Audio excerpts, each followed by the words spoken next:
Hey friends. So in most everyone's life, there's been a situation where you got no closure.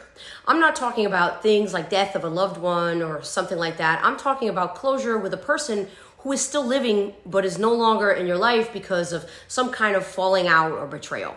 See, our brains really understand beginnings and endings. When there's not an ending of some kind, it becomes an unsolved mystery and we keep searching for answers to satisfy that norm. And in that search, it often leads us to seek closure from people who have wronged us because we just want them to realize what they did, or we just want to hear an apology, or whatever reason we may have. But here's some real talk. That person you think you need closure from is likely not going to give it to you. I don't want to be so blunt as to say they don't care, but sometimes they just don't care.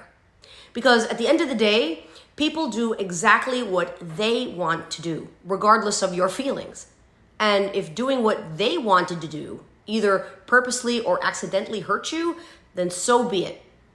Are some people remorseful for having hurt you? If they're a halfway decent person, sure. But does it really matter when the deed is done, the connection is broken, the trust is gone? It certainly doesn't change what happened. If the connection, and you for that matter, were so important and valuable to them, they wouldn't have put it at risk of losing in the first place. Trust isn't a fountain drink you can refill at your local 7-Eleven. If you poke holes in your cup, you're going to be thirsty, friends. Just saying. Anyway, there are lots of times where we go off seeking this closure and end up causing ourselves more pain, more strife, more complications, because now we have opened up old wounds. And even when the pain is less fresh and maybe you're older and wiser, it can still send you backwards in your growth journey. And sure, there are times when things do work out. You're able to be friends with someone you had a falling out with, or you're able to reestablish a connection, etc. But that usually only happens when the other person has done their own work too. And while in some people it is evident that they grew up and changed, in others, well, it's not always so obvious. So for you, it's always a risk that you're going to just end up going through the same thing over and over with them and not actually getting any closure whatsoever. Well, other than to realize that with some folks, we are looking for the good in them that might not actually exist. Friends, there is not really a happy ending to emotional pain.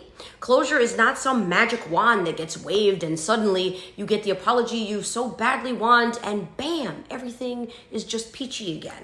That's stuff from movies, not real life. The best way you can get closure is by giving it to yourself. And you do that by moving the hell on and not letting things and people that you cannot change hold you back. By not giving people who have proven over and over that they don't give a damn about you even more chances to hurt you. And that is sometimes exactly what happens when you seek out closure from other people who are probably not capable of being honest with themselves about what they did to you and why they did it. So there's no way they're going to be honest with you either. Apologies are sometimes just words with no meaning behind them, especially if nothing changes afterwards.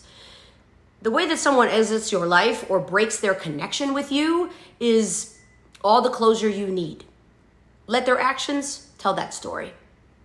That's all I've got for you this week. Chewy's in the corner making biscuits. She's very busy right now. Maybe she'll join us a little bit more next week. Anyway, that's all I've got for you this week. I'll be back next week with another priority message. Until then, take good care of yourselves. Bye.